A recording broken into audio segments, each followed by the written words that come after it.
ओम नमः शिवाय। माता पार्वती और भगवान भोलेनाथ की जय। भगवान शिव को सर्वोच्च प्रिय कोई व्रत है तो वह प्रदोष व्रत होता है। अश्विन माह का महीना चल रहा है। अश्विन माह में देवी दुर्गा के संग शिव आराधना का कई गुना फल प्राप्त होता है। प्रदोष व्रत करने से भगवान शिव की कृपा जल्दी ही प्राप्त हो जाती है। प्रदोष व्रत से वैवाहिक जीवन में सुख बढ़ता है और लंबी उम्र के साथ अच्छी सेहत की प्राप्ति होती है। अश्विन माह में पहला प्रदोष व्रत 11 अक्टूबर 2023 को रखा जाएगा। यह दिन बुधवार है तो यह बुध प्रदोष व्रत के नाम से जाना जाता है। बुध प्रदोष व्रत करने वालों को शिव संग गणपति का भी विशेष आशीर्वाद, विशेष कृपा प्राप्त होती है। आइए जानते हैं अश्विन माह के कृष्ण पक्ष के प्रदोष व्रत की डेट, शुभ मुहूर्त, पूजा का महत्व, पूजा की विधि और प्रदोष काल का समय। अश्विन माह के कृष्ण पक्ष का प्रदोष व्रत 11 अक्टूबर 2023 को रखा जाएगा। इस दिन बुधवार है तो ये बुध प्रदोष व्रत होगा।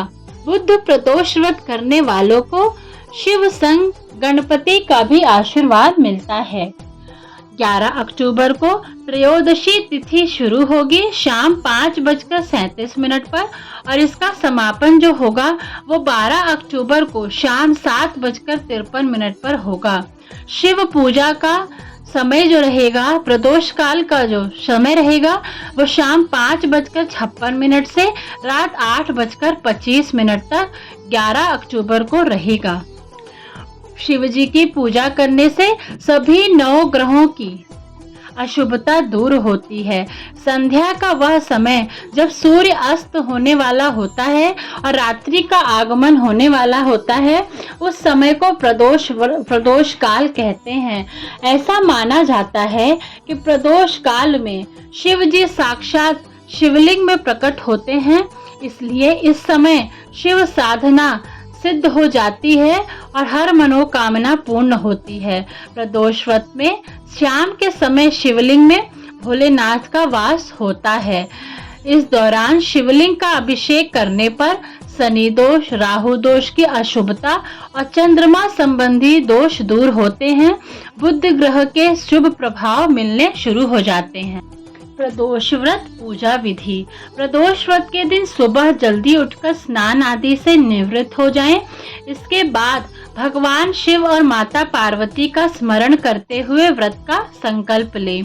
इस दिन पूजा घर की अच्छे से साफ सफाई करने के बाद भगवान शिव और माता पार्वती की मूर्ति या तस्वीर एक चौकी पर स्थापित करें। शिव शक्ति की विधि विधान के साथ पूजा अर्चना करें और भगवान शिव को बेलपत्र, चंदन, अक्षत आदि चढ़ाएं। साथ ही माता पार्वती को 16 श्रृंगार की सामग्री अर्पित करें।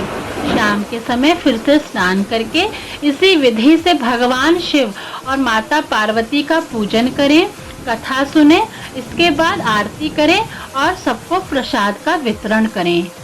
सुत जी के कथा अनुसार त्रयोदशी का व्रत करने वाले को 100 गाय दान करने का फल प्राप्त होता है।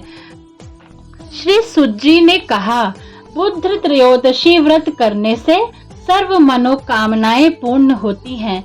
इस व्रत में हरी वस्तुओं का प्रयोग करना चाहिए।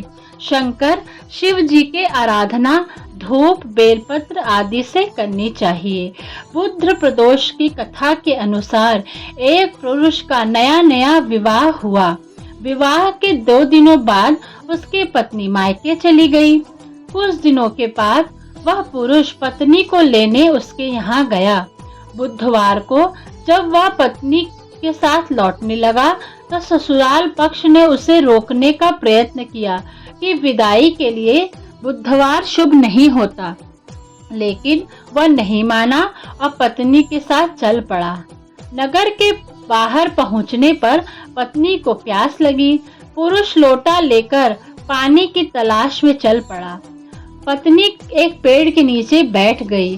थोड़ी देर बाद पुरुष पानी लेकर वापस लौटा, तब उसने देखा कि उसकी पत्नी किसी के साथ हंस हंसकर बातें कर रही है और उसके लोटे से पानी पी रही है। उसको क्रोध आ गया। वह निकट पहुंचा तो उससे उसके आश्चर्य का कोई ठिकाना न रहा, क्योंकि उस आदमी की सूरत उसी की भांति थी। पत्नी भी सोच में पड़ गई। दोनों पुरुष झगड़ने लगे। भीड़ इकट्ठा हो गई। सिपाही आ गए। हम शक्ल आदमियों को देख वे भी आश्चर्य में पड़ गए। उन्होंने स्त्री से पूछा, उसका पति कौन है? वह किम कर्तव्य विमूढ़ हो गई। तब वह पुरुष शंकर भगवान से प्रार्थना करने लगा, हे भगवान, हमारी रक्षा करें। मुझसे बड़ी भूल हुई कि मैंने सास ससुर की बात नहीं मानी और बुधवार को पत्नी को विदा कर लाया। मैं भविष्य में ऐसा कदापि नहीं करूंगा। जैसे ही उसकी प्रार्थना पूरी हुई, दूसरा पुरुष अंतर ध्यान हो गया। पति पत्नी सकुशल अपने घर पहुंच गए।